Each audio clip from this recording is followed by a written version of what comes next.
யார் சொன்னா? நீ கடவுளிடமிருந்து வெறுக்கப்பட்டா என்று யார் சொன்னா? நீ கடவுளால் புறந்தள்ளப்பட்டா என்று யார் சொன்னா? ஆபிரகாம், சாரா கடவுளால் புறந்தள்ளப்பட்டவர்களா? எலிசபெத், சகரியா கடவுளால் புறந்தள்ளப்பட்டவர்களா? அவர்கள் கடவுளால் தேர்ந்தெடுக்கப்பட்டவர்கள். You are not rejected in the presence of God. You are particularly chosen in the presence of God. மணி போல் என்னை காப்பவரே, உள்ளங்கையில் பொறிந்தென்னை நினைப்பவரே. Praise the Lord.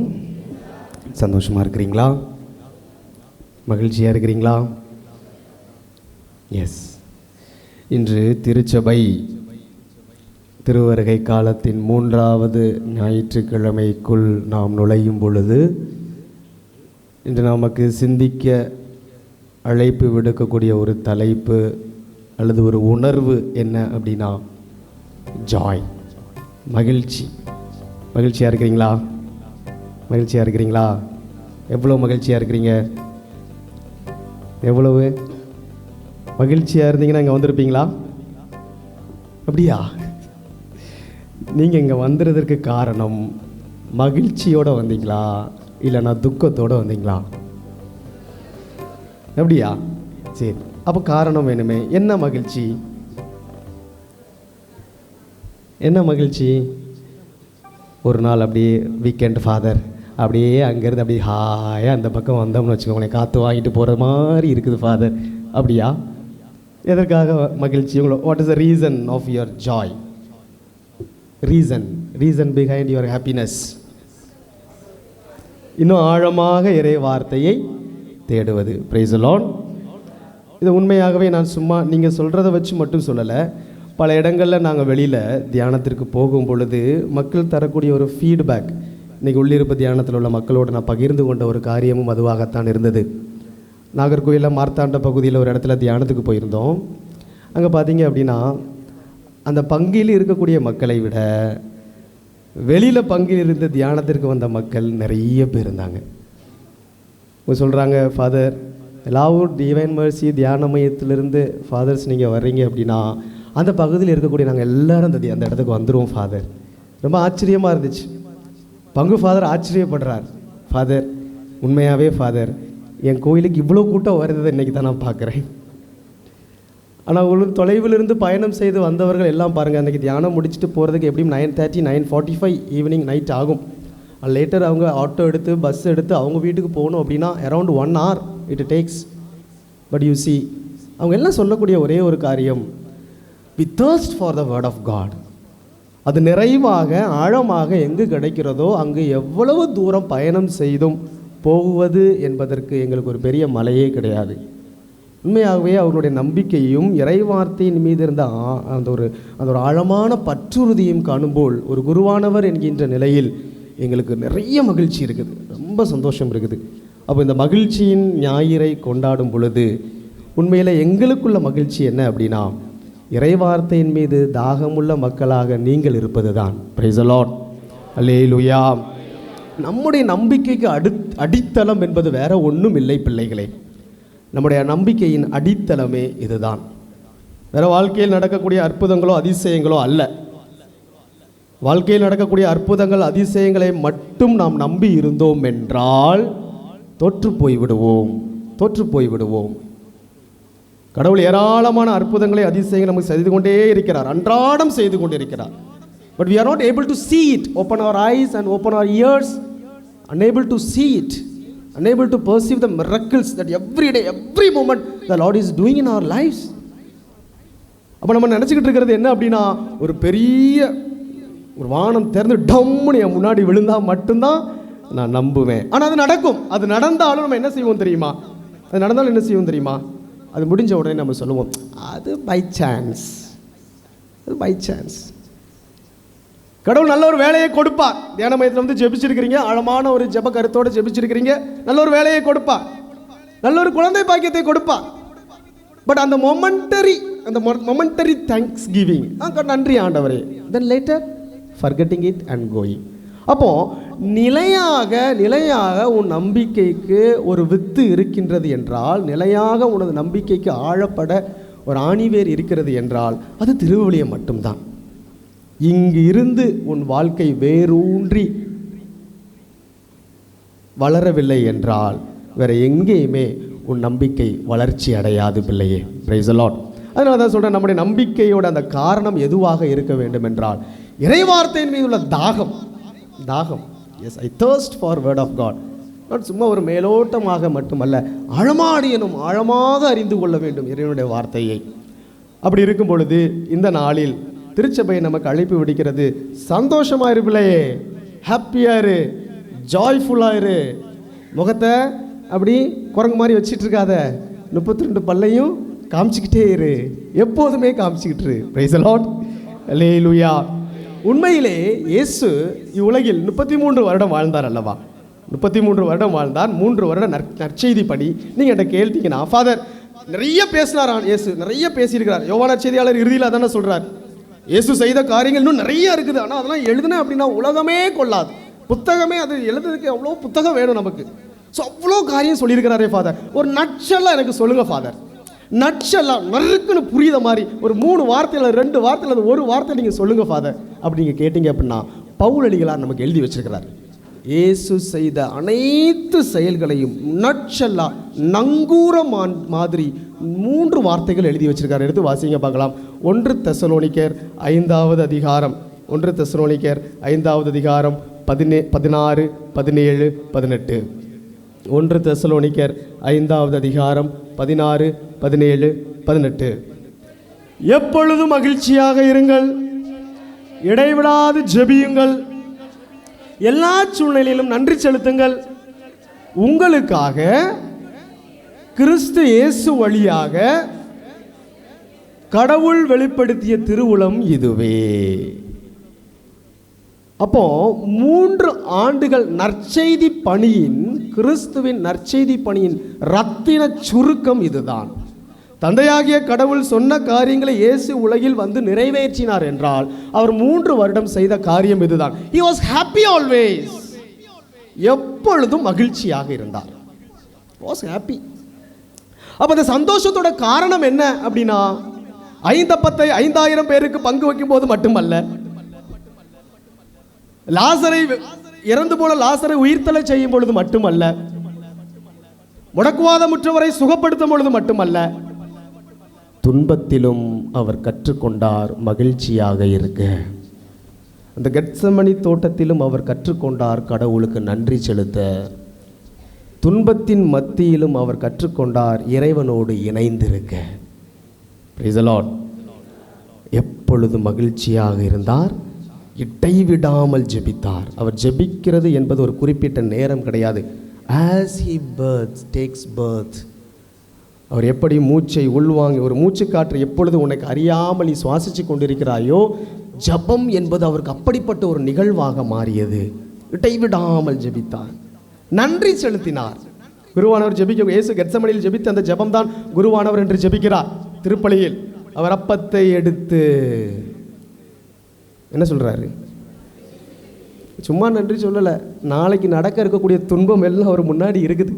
அவர் முன்னாடி அப்படியே வெட்ட வெளியாக படம் போட்டு காமிக்கப்படுகிறது. ஆனால் இயேசு நன்றி செலுத்தினார், நன்றி செலுத்தினார். மனித வாழ்க்கையின் ஒரு சுவாரஸ்யமே என்ன தெரியுமா, ஒரு ரகசியமே என்ன தெரியுமா? அடுத்த நிமிஷம் நமக்கு என்ன நடக்குதுன்னு தெரியாது. That's what. அதில் தான் அந்த ஒரு அந்த ஒரு ரகசியம் இருக்கிறது. நாளைக்கு என்ன நடக்குதுன்னு உனக்கு தெரிஞ்சிருச்சு அப்படின்னா, இன்னைக்கு உன்னால் சந்தோஷமாக இருக்க முடியாது. லெட் அஸ் டேக், நாளைக்கு நீ செத்து போயிடுவேன், நாளைக்கு செத்து போப்பார். அதுவும் எந்த விதமான ஒரு இறப்பு அப்படிங்கிறது ஞாபகம் வச்சுக்கோ, சரியா?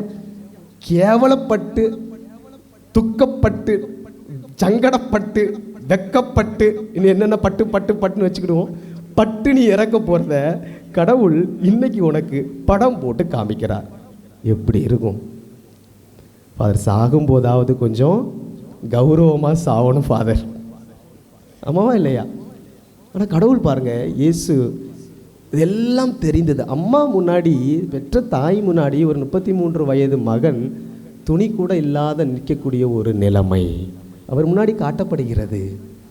இயேசு கெத்சமனி தோட்டத்தில் இரத்த வியர்வை வியர்ப்பதற்கு இதெல்லாம் காரணமாக இருந்தது. ஆனால் அந்த சூழ்நிலையிலும் அவர் நன்றி சொல்ல கற்றுக்கொண்டார், நன்றி சொல்ல கற்றுக்கொண்டார். பிறந்த நாளில் மட்டுமல்ல, இறந்த நாளிலும் உன்னால் நன்றி சொல்ல முடிகிறதா? Praise the Lord. அல்லேலூயா, அல்லேலூயா. இதுதான் பிள்ளைகளே இயேசுவின் சந்தோஷத்தோட ரகசியம், அவருடைய மகிழ்ச்சியின் ரகசியம் இதுதான்.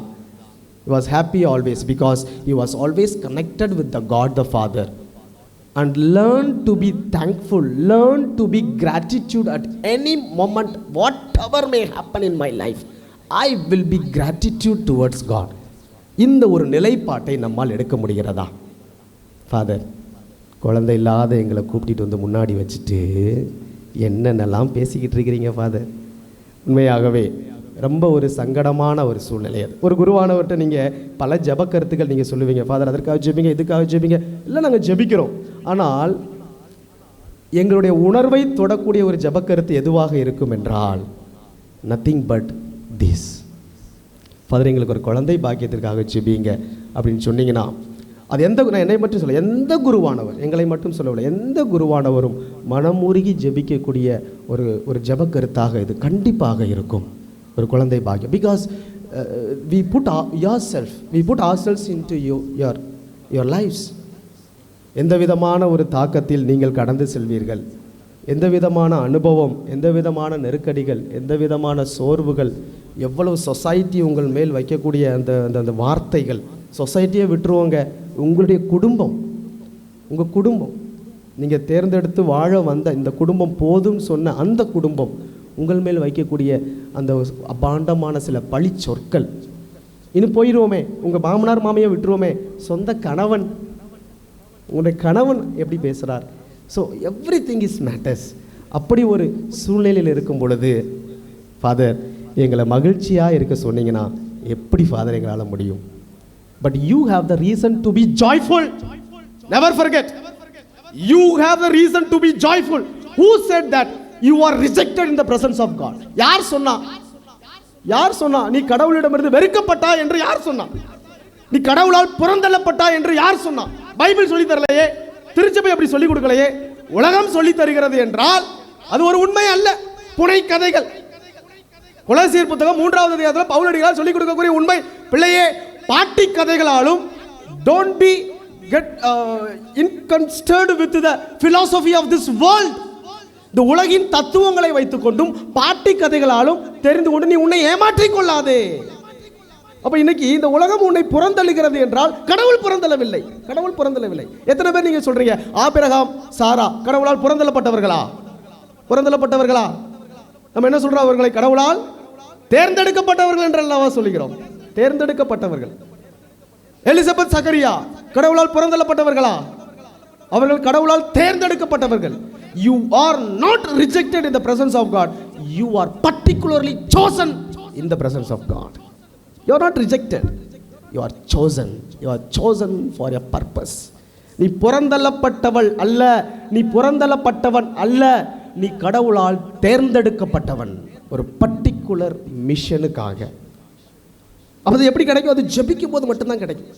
ஆண்டவரே என்னை எதற்காக தேர்ந்தெடுத்தீர்கள் என்று ஜெபி. நீ ஆண்டவரே என்னை எதற்காக புறந்தள்ளினா என்று ஜெபிக்காதே. 10ல் 1ஆக இருக்க விரும்பாதே. Let us take the example. நம்முடைய போலீஸ் ட்ரைனிங்க்கு போகக்கூடிய நம்ம பசங்க இருக்காங்க, அப்படி தானே? வாலிப பசங்க நிறைய பேர் போலீஸ் ட்ரைனிங்க்கு போகிறாங்க. ஒரு 120 அல்லது 150 பேர் போனாங்க அப்படின்னா எத்தனை பேரை செலக்ட் பண்ணுவாங்க? மேக்ஸிமம் ஒரு 10%, ஒரு 10 பேரை செலக்ட் பண்ணுவாங்க. அப்போ இன்றைக்கி 480 பேர் இங்கே இருக்கிறீங்க. மேபி இந்த குழந்தை பாக்கியம் இல்லாத தம்பதியினர் கொஞ்சம் பேர் தான் இங்கே இருக்கிறீங்க என்றால் நீ புறந்தள்ளப்பட்டவன் அல்ல, புறந்தள்ளப்பட்டவள் அல்ல, நீ கடவுளால் தேர்ந்தெடுக்கப்பட்டவன், தேர்ந்தெடுக்கப்பட்டவள். Price the Lord. அல்லேலூயா. இயேசுவே நன்றி. The Lord has chosen you. ஆண்டவர் உன்னை தேர்ந்தெடுத்திருக்கிறார் பிள்ளையே. புதிய ஏற்பாட்டின் தொடக்கம் எப்படி தெரியுமா? பழைய ஏற்பாட்டில் மீட்பின் வரலாற்றின் தொடக்கம் யார் வழியாக? ஆபிரகாம் சாரா என்கின்ற தம்பதியர் வழியாக. அந்த தம்பதியர் மலடியாக இருந்தார்கள். உலகம் அவர்களை சொல்லியது குழந்தை பாக்கியம் இல்லாத ஒரு தம்பதி என்று. ஆனால் கடவுள் மீட்பின் வரலாற்றை தொடங்கியது அந்த தம்பதியரை வைத்துதான். புதிய ஏற்பாடு யார் வழியாக தொடங்குகிறது? எலிசபெத் சக்கரியா என்கின்ற குழந்தை பாக்கியம் இல்லாத ஒரு தம்பதியினர் வழியாகத்தான். உலகம் சொல்லியது இந்த தம்பதியினரை கடவுள் வெறுத்தார் என்று, ஒதுக்கி வைத்தார் என்று. இவ்வளவு வயதாயிட்டும் இவர்களுக்கு குழந்தை பாக்கியம் இல்லை என்று உலகம் வெறுத்து வைத்தது, ஒதுக்கி வைத்தது. கடவுளால் பிறந்தள்ளப்பட்டார்கள் என்று உலகம் பல கதைகளை சூட்டியது. ஆனால் மீட்பின் வரலாறு, புதிய ஏற்பாடு தொடங்குவது எலிசபெத் சக்கரியா என்கின்ற தம்பதியினர் வழியாகத்தான். Praise the Lord. அல்லேலூயா. என்றால் பிள்ளையே ஞாபகம் வச்சுக்கோ, உனக்கு ஆண்டவர் அந்த ஒரு பாக்கியத்தை இப்பொழுது கொடுக்கவில்லை என்றாலும் He has a mission for you. Never forget. Never forget. Neyveli பகுதியில் ஒரு இடத்துக்கு ஒரு தியானத்துக்கு கூப்பிட்டுருந்தாங்க 2 வருஷத்திற்கு முன்னாடி. அங்கே போயிருந்திருக்கும் பொழுது அங்கே எங்களுக்கு கூப்பிட்ட குடும்பம் ஒரு தம்பதியினர் தான், not the bearish priest. Later bearish priest வழியாக எங்களுக்கு இன்ஃபர்மேஷன் கிடச்சி ஃபாதர் எங்களை கால் பண்ணாங்க. நாங்கள் அங்கே போயிருந்தோம். ஆக்சுவலி அங்கே நெய்வேலி பகுதியில் நிறைய ஸ்ரீலங்கன் பீப்புள் இருக்கிறாங்க, அந்த கேம்ப் இருக்குது. அப்போ அந்த தியானத்திற்கு வந்தவங்க நிறைய பேர், இந்த ஸ்ரீலங்கன் பீப்புள்ஸ் நிறைய பேர், அவங்களுடைய அன்பு பாசம் எல்லாம் நமக்கு தெரியும், அப்படி தானே நம்ம அனுபவித்து வளர்ந்தவங்க தான். இப்போ நிறைய அந்த கூட்டம் இருந்துச்சு. அப்போ தியானம் முடிஞ்ச உடனே ஈவினிங்கில் தேங்க்ஸ் கிவிங் டைமில் குருவானவர்கள் எங்களுக்கு சால்வை போர்த்துனாங்க, நன்றி சொன்னாங்க. லாஸ்ட்டு தேங்க் பண்ணது எங்களை அழைத்த அந்த தம்பதியினர்களுக்காகவும், அந்த தேங்க் பண்ண அந்த ஒரு பையன் வந்து இந்த தம்பதியினருக்காக நம்ம தேங்க் பண்ணணும் அப்படின்னு சொல்லிட்டு தேங்க் பண்ணும்பொழுது அவர் சொன்ன ஒரு வார்த்தை, 15 குழந்தைகளை பெற்றெடுத்த தம்பதியினர்கள் இவர்கள் அப்படின்னு ஒரு வார்த்தையை சொல்லி அவங்கள தேங்க் பண்ணுறாங்க. எனக்கு ஆச்சரியமாக இருந்துச்சு. இப்போ 15 குழந்தைகளா, எவ்வளோ யங்காக இருக்கிறாங்க, பார்க்கும்போது சூப்பர் யங் கப்புள். அப்போது நான் பக்கத்தில் இருக்கக்கூடிய அந்த ஊரில் இருக்கக்கூடிய அந்த ஒரு ஆள்கிட்ட 15 குழந்தைகளா எங்கே இருக்கிறாங்க, நான் பார்த்ததே கிடையாது. அப்போ அவர் சொன்னார், ஃபாதர் அவங்களுக்கு குழந்தை பாக்கியம் இல்லை ஃபாதர், குழந்தை பாக்கியம் இல்லை, but they are taking care of 15 children's education. 15 குழந்தைகளுடைய கல்வி கடமையை சின்ன வயசுலேருந்து இப்போ வரை அவங்க செஞ்சுக்கிட்டு இருக்கிறாங்க. அந்த குழந்தை படித்து பெரிய ஆள் வர்ற வரை முழு செலவையும் இந்த தம்பதியினர் செய்து கொண்டு இருக்கிறாங்க. அப்போ நான் தீர்மானித்த ஒரு காரியம், கடவுள் பாருங்கள், அன்பு தம்பதியினரே, இன்றைக்கி உனக்கு ஒரு குழந்தை ஆண்டவர் கொடுத்துருந்தாருன்னு வச்சுக்கோங்க, அல்லது 2 குழந்தையை கொடுத்துருந்தா வச்சுக்கோங்க, உன் வாழ்க்கை என்பது ஒரு சுயநலம் உள்ள ஒரு வாழ்க்கையாக மாறி போயிருக்கும். உன் வாழ்க்கை என்பது அந்த 2 குழந்தைகளுக்காக நீ சம்பாதிக்க வேண்டிய ஒரு வாழ்க்கையாக மாறி போயிருக்கும். ஆனால் ஆண்டவர் அந்த தம்பதியினரை பாரு, பரந்த மனதோடு சுயநலம் இல்லாத ஒரு தம்பதியினராக இவரை மாற்றியிருக்கிறார். என்னுடைய டிவைன் சாலக்குடியில் நீங்கள் போனீங்க அப்படின்னா இங்கிலீஷ் கேம்பஸில் ஒரு தம்பதியினர் இருக்கிறாங்க. அவர்களும் ஜெபித்தார்கள், குழந்தை பாக்கியத்திற்காக ஜெபித்தார்கள். ஆனால் பல வருடமாகி குழந்தை பாக்கியம் கிடைக்கல. ஆனால் அகஸ்டின் வல்லூரான் ஃபாதர் இங்கிலீஷ் கேம்பஸில் உங்களுக்கு தெரியும். ஆனால் ஃபாதர் கூட அந்த 2 தம்பதியினரும் இன்றைக்கி உலகம் ஃபுல்லும் இறைவார்த்தையை அறிவிக்கக்கூடிய ஒரு தம்பதியினராக இருக்கிறாங்க. குழந்தை பாக்கியம் இல்லை. அந்த அம்மாட்ட நீங்கள் போய் கேட்டு பார்த்தீங்கன்னா சொல்லுவாங்க, அவங்க உங்களுக்கு கஷ்டம் இருக்குதா? Yes, I had a trouble at beginning, but now I have realized the purpose of my life. ஆண்டவர் எனக்காக ஒரு திட்டத்தை வைத்திருக்கிறார். ஒரு குழந்தை பாக்கியம் எனக்கு இருந்தது என்றால், கடவுள் தந்திருந்தார் என்றால், கண்டிப்பாக நான் என் வாழ்க்கை இந்த 4 சுவருக்குள் ஒளிந்திருக்கும். But I realised my life has something greater purpose. பக்கத்து வீட்டுக்காரி மாதிரி இருக்கிறது அல்ல கடவுள் என்னை தேர்ந்தெடுத்திருப்பது. Greater purpose. கடவுள் என்னை உயரிய ஒரு லட்சியத்திற்காக அழைத்தார் என்பதை நான் தேர்ந்தெடுத்தேன், நான் உணர்ந்தேன். பாரு, இப்போ உலகம் முழுவதும் இறைவார்த்தையை அறிவிக்கக்கூடிய ஒரு தம்பதியினராக மாறி இருக்கிறார்கள். Praise the Lord. அல்லேலூயா. அதனால் அன்பு பிள்ளைகளே, அன்பு தம்பதியினரே, குழந்தை பாக்கியத்திற்காக எதிர்பார்த்து கொண்டிருக்கக்கூடிய தம்பதியினரே, நீங்கள் கச்சப்பட வேண்டிய தேவையில்லை, நீங்கள் கலக்கப்பட வேண்டிய தேவையில்லை. கடவுள் புறந்தள்ளிவிட்டார் என்கின்ற வார்த்தைகளை நீ சொல்லாதே. But pray rather. என்ன ஜபிக்கணும் நீ? ஆண்டவரே, நீர் எதற்காக எங்களை இணைத்தீர், உங்களுடைய திட்டம் என்ன என்பதை எனக்கு வெளிப்படுத்தி தாங்க என்றுதான் நீ ஜெபிக்க வேண்டும். அப்போ உன்னுடைய மகிழ்ச்சி என்பது வெறும் உலக காரியங்களில் வேண்டாம். 2 குழந்தை கிடைச்சிருச்சு, சந்தோஷம். நோ, உன்னுடைய மகிழ்ச்சி எப்பொழுதும் ஆண்டவரோடு இணைந்திருக்க வேண்டும்.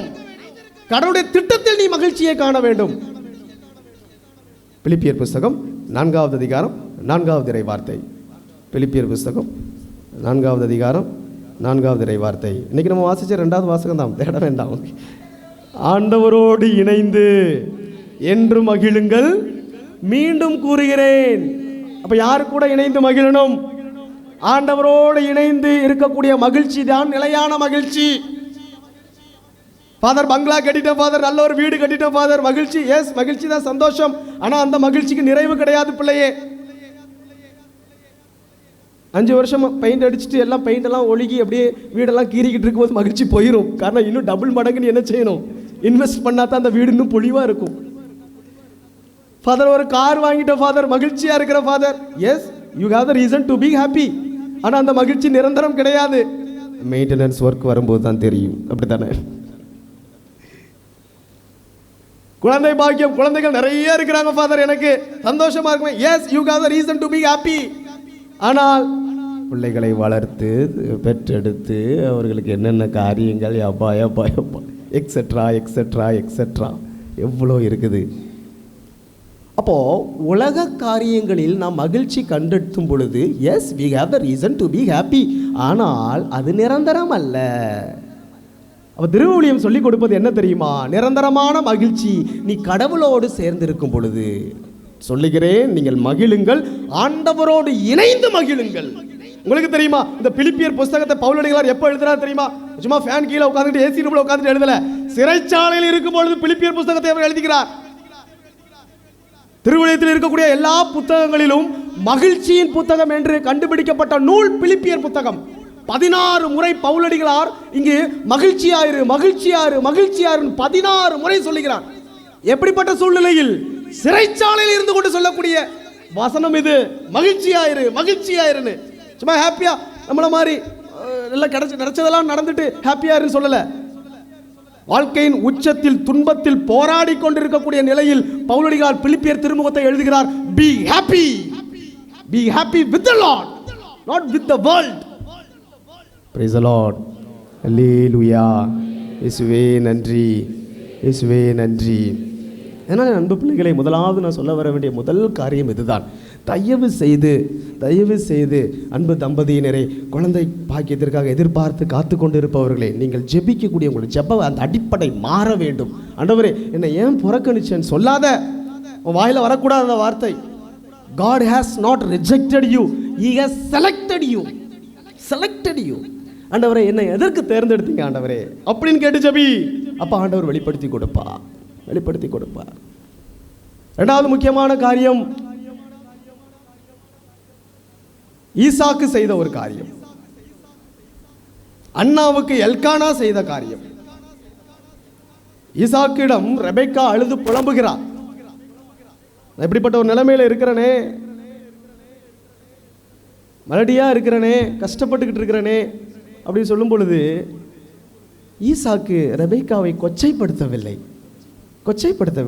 என்ன செய்யறாரு பாருங்களேன், வாசிங்க பார்க்கலாம்.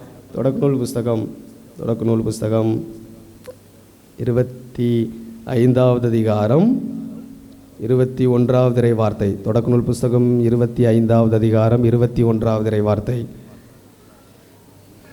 ஈசாக்கு மலடியா இருந்த தன் மனைவிக்காக ஆண்டவரிடம் மன்றாடினார். இன்னும் நம்ம முதல் சாமுவேலுக்கு போக வேண்டாம், நமக்கு தெரியும் அப்படித்தானே. முதல் சாமுவேலில் அண்ணா அழுது புலம்பும் பொழுது எல்கானா அவர் சொல்லக்கூடிய வார்த்தை, ஐயோ எவ்வளவு பேறு பெற்ற வார்த்தை அது, எவ்வளவு உயர்ந்த ஒரு வார்த்தை அது. தன் மனைவியை அவர் கன்சோல் பண்ணுறக்கூடிய விதத்தை பாருங்க, ஆறுதல் கொடுக்கக்கூடிய விதம். அண்ணா நீ ஏன் அழுற 10 குழந்தைகளை விட மேலானவன் நான் இருக்கும்போது நீ ஏன் அழுற? அன்பு கணவர்களே, உன் மனைவிகளை நீங்கள் இப்படி தைரியப்படுத்துகிறீர்களா அல்லது நீங்களும் கொச்சைப்படுத்துகிறீர்களா? காரணம் என்ன தெரியுமா? ஒரு கணவனுக்கு அந்த உணர்வு வராது. உன் மனைவியோட இடத்துல இருந்து நீ சிந்திச்சு பாரு, தெரியும். அவனுடைய அக்கா, அவனுடைய தங்கச்சி, அவனுக்கு பிற்பாடு அவனுடைய நண்பர்கள் எல்லாம் கல்யாணம் முடிச்சு குழந்தைகளோடு இருக்கும் பொழுது அவருடைய உணர்வு எப்படி இருக்கும் என்பதை அன்பு கணவனே நீ சிந்தித்து பார்க்க கடமைப்பட்டிருக்கிறாய். இப்போ இது போன்ற ஆறுதலான வார்த்தைகள், இது போன்ற ஜெபிக்க, ஈசாக்கை போல ஜெபித்து முழந்தாள் பாடிட்டு ஜெபித்து ஆண்டவரிடம் எனக்கு அடைஞ்சே தீர்வேன் என்கின்ற வைராகியங்கள் நம்ம மனசில் இருக்குதா? அப்படிப்பட்ட வைராகியங்கள் நல்லது, அப்படிப்பட்ட உணர்வுகள் நல்லது. இப்போ பாருங்க, ஈசாக்கை குறித்து இறைவனுடைய வார்த்தை 2வது என்ன சொல்லுது? ஆண்டவரும் அவர் மன்றாட்டை கேட்டருளினார், அவர் மனைவி ரெபேக்கா கருத்தரித்தாள். பாரு பாரு. So this should happen in our life, in our life. குடும்பமாக இணைந்து ஜெபிப்பது, குடும்பமாக இணைந்து ஜெபிப்பது, நம்பிக்கையோடு ஜெபிப்பது. பாருங்க, இயேசு கிறிஸ்துவின் பிறப்பையொட்டிய நிகழ்ச்சிகளை எல்லாம் ஒன்று பாருங்களேன். இயேசு கிறிஸ்துவின் பிறப்பையொட்டிய நிகழ்ச்சிகள், அங்கே வரக்கூடிய கதாபாத்திரங்களை எல்லாம் ஒன்று சிந்தித்து பாருங்கள். எல்லாம் பாட்டி தாத்தாக்கள் வயதானவர்களாகத்தான் இருப்பாங்க. அந்த நிகழ்ச்சி தொடங்குவதே சகரியா, Elizabeth. They are at the edge of their life, at the edge of their life. அடுத்து நம்ம பார்க்கக்கூடியது சகரியா என்கின்ற சிமையோன் என்கின்ற அந்த குருவானவர், at the edge of his life. அடுத்து நம்ம பார்க்கக்கூடியது அண்ணா, 82 வயதுள்ள அண்ணா, 7 வருடம் மட்டுமே கணவனோடு வாழ்ந்த ஒரு பெண். பாக்கியுள்ள நாள்கள் அவள் விடோ. அவள் தேவாலயத்தில் காத்திருந்த ஆண்டவருக்காக ஜெபித்தவள். பாருங்க, இயேசு கிறிஸ்துவின் பிறப்பையொட்டிய நிகழ்ச்சிகள் எல்லாம் பாருங்க, வயசுல மட்டும் அவர்கள் வயதானவர்கள் அல்ல, நம்பிக்கையிலும் வயதானவர்கள், நம்பிக்கையிலும் வயதானவர்கள். எத்தனை வருஷம் காத்திருந்திருப்பாங்க சகரியாவும் எலிசபெத்தும்? 1 வருஷம், 2 வருஷம், 3 வருஷம் ஜெபிச்சிருப்பாங்க, அவ்வளோதான். அதுக்கடுத்து என்ன செய்ய போட்டோம், கடவுள் வச்சு பார்த்துக்கலாம். ஆனால் இறைவனுடைய வார்த்தை அவர்களுடைய குடும்ப வாழ்க்கை குறித்து என்ன சொல்லுது தெரியுமா? லூக்கான செய்தி 1வது அதிகாரம் ஆச்சரியப்படுத்தக்கூடிய இறை வார்த்தையாக இருக்குது. பாருங்க, லூக்கான செய்தி 1வது அதிகாரம் 6வது இறை வார்த்தை, லூக்கா 1:6. அவர்கள் இருவரும் கடவுள் பார்வையில் நேர்மையாளர்களாய் விளங்கினார்கள். முதலாவது அப்ப நேர்மைத்தன்மை பாரு. அப்ப நேர்மைத்தன்மை என்பது வெறும் உலக காரியங்களில் மட்டுமல்ல. எனக்கு இது கிடைச்சா நான் கடவுள் கூட நேர்மையா இருப்பேன் இல்ல, நான் நினைச்சது நடந்துருச்சு அப்படின்னா நான் நேர்மையா இருப்பேன். No no no no no. அவர்கள் நினைத்தது ஜெபித்தது நடக்காத பொழுதும் 1 வருடம் அல்ல, 2 வருடம் அல்ல, வயது முதிர்ச்சியில், அப்ப எத்தனை வருடம் அவர்கள் கடவுளுக்கு பிரமாணிக்கமாக இருந்திருக்க வேண்டும் பாரு. எத்தனை வருடம். இன்னைக்கு நமக்கு என்ன, நமக்குடைய ஜெப விண்ணப்பங்கள் வச்சுட்டோம், ஜெபிச்சிட்டோம், நடக்கல அப்படின்னா கடவுள் கூட சண்டை. நான் தேவாலயத்துக்கு போக மாட்டேன், திருப்பலிக்கு போக மாட்டேன், நீ வேற நான் வேற. கடவுள் ஏன் என் மேல கோபமா இருக்கிறார் என்ற வார்த்தைகள் எல்லாம் நம்ம வச்சுக்கிட்டு இருக்கிறோம். ஆனா இங்க பாருங்க, இங்கே ஒரு தம்பதியினர் வயதின் முதிர்ச்சி, தேர் about to die. அப்படிப்பட்ட ஒரு குடும்பத்தை குறித்து இறைவனுடைய வார்த்தை சொல்லுது, அவர்கள் நேர்மையாயிருந்தார்கள். மட்டுமல்ல, தொடர்ந்து ஆண்டவருடைய அனைத்து கட்டளைகளுக்கும் ஒழுங்குகளுக்கும் ஏற்ப குற்றமற்றவர்களாய் வந்தார்கள். அடுத்த இறை வார்த்தை தான் சொல்லுது, அவர்களுக்கு பிள்ளை இல்லை. பாருங்களேன், யூத சமூகத்தில் பிள்ளை இல்லை அப்படின்னா அது சாபம். இப்போ நமக்கு பல காரியங்கள் நமக்கு தெரிஞ்சிருக்குது, அறிவியல் எல்லாம் வளர்ந்துருக்குது. அதனால் அவ்வளோக்கா நம்ம என்ன செய்யணும், not that so much older time போல் கிடையாது. நிறைய நம்முடைய காரியங்கள் நினச்சி நம்ம வளர்ந்து வந்திருக்கோம். அவ்வளோக்கா குற்றப்படுத்த இல்லை எனினும் நினச்சி பாருங்கள், 2000 வருஷத்துக்கு முன்னாடி சமூகம் அந்த தம்பதியினரை என்னென்ன வார்த்தைகள் சொல்லியெல்லாம் குற்றப்படுத்தி இருக்கும். சாபத்திற்கு உள்ளான ஒரு குடும்பம் என்று இந்த உலகம் சொல்லி தரும் பொழுது, இறைவன் அனுபவம் பெற்ற, கடவுள் அனுபவம் பெற்ற இந்த 2 தம்பதியினர்கள் மோசையின் கட்டளைப்படி ஒழுங்காக வாழ்ந்து வந்தார்கள். Praise the Lord. அல்லேலூயா, அல்லேலூயா. அதனால அன்பு பிள்ளையே, நீ ஜெபி.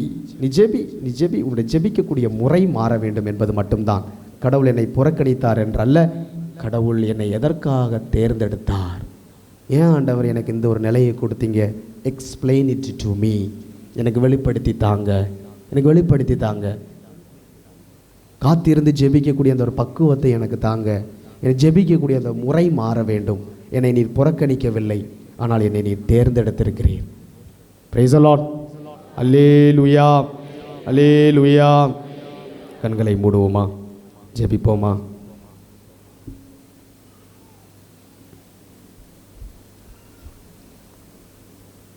இங்கே இருக்கக்கூடிய அனைத்து குழந்தை வரம் பெற்ற பிள்ளைகள், அதற்காக ஜெபித்து கொண்டிருக்கக்கூடிய தம்பதியினருக்காக இந்த நேரம் ஜெபியுங்கள். நம்முடைய ஜெப கருத்துக்கள் எல்லாம் அவர்களுக்காக இருக்கட்டும். நிறைய பேர் நம்பிக்கையோடு வந்திருக்கிறாங்க.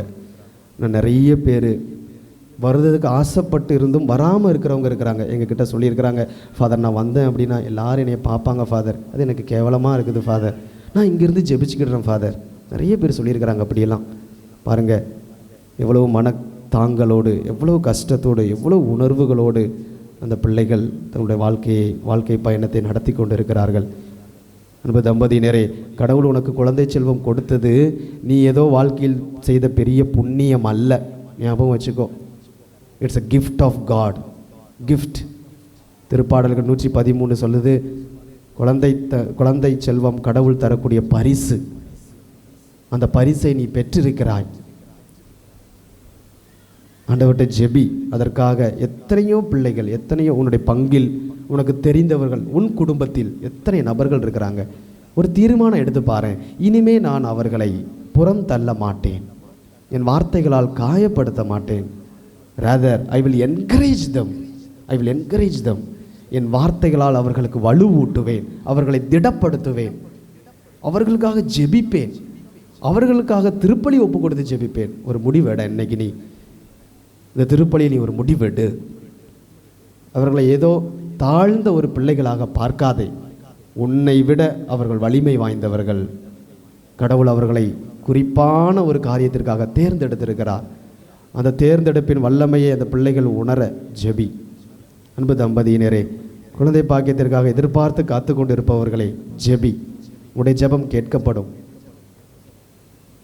உடைய ஜெபம் கேட்கப்படும். நம்பிக்கையோடு ஜெபி. 1 வருடம் அல்ல, 2 வருடம் அல்ல, 3 வருடம் அல்ல. எலிசபெத் சக்கரியா வயது முதிர்ச்சியில் ஆண்டவர் தனது திட்டத்தை வெளிப்படுத்தி கொடுத்தார். நீ காத்திருந்து ஜெபி, போராடி ஜெபி, வளர்ந்தால் படியிட்டு ஜெபி. கடவுள் உன் கூட இருப்பார், உனக்கு உதவி செய்வார், உனக்கு பலனை தருவார், உன்னை வழி நடத்துவார். உன் வழியாக உன் சந்ததியினர் மட்டுமல்ல, உலகம் முழுவதும் கடவுளை கண்டடைய நீ ஒரு சாட்சியாக இருப்பாய். உன்னை உயர்த்துவார் ஆண்டவர். ஒரு கலங்கரை விளக்காக நீ மாறுவாய்.